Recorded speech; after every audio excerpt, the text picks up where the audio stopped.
திடீர்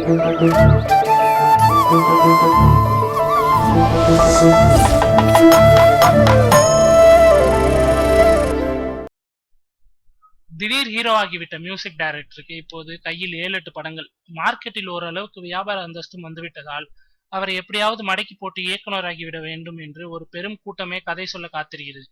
உதவி இயக்குனர்களின் ஆசை இப்படி இருக்க, அவருடன் கூடவே நடித்த நடிகை ஒருவருக்கும் இவரை மடக்கி போட வேண்டும் என்ற எண்ணம் வந்துவிட்டது. அதற்காக குடும்பத்தில் குண்டு வைக்க வேண்டும் என்கிற எண்ணம் எல்லாம் இல்லை. மியூசிக் ஹீரோவுக்கு மார்க்கெட் இருக்கும் போதே அவரை ஒட்டி கொண்டு 4 காசு பார்த்து விடலாம் என்பதுதான் நோக்கம். நெருக்கமாகவும் ஆனந்தமாகவும் இவர் பழகி வருவதை மிஸ்ஸஸ் மியூசிக் விரும்பவில்லை.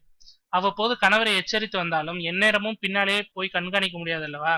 அதற்காக தான் மேனேஜரிடம் சொல்லி அவ்வப்போது நடமாட்டத்தை தெரிவிக்கும்படி கூறியிருந்திருக்கிறாராம். சமீபத்தில் 2 ஹீரோயின்கள் சகிதம் வெளிநாட்டுக்கு படப்பிடிப்புக்கு போனார் மியூசிக். கூடவே மேனேஜரையும் அனுப்பி வைத்தார் திருமதி.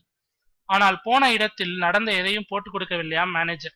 அவரிடமிருந்து ஒரு தகவலும் வராததால் பொறுமை இழந்த மிஸ்ஸஸ் இங்கிருந்தபடியே அங்கிருக்கும் தகவல்களை ஆபரேட் பண்ணுவதற்கு இன்னொருத்தவரை பிடித்து விட்டார். காதில் விழுந்ததெல்லாம் கச்சமுச்சா கலபிரம்ஸ்.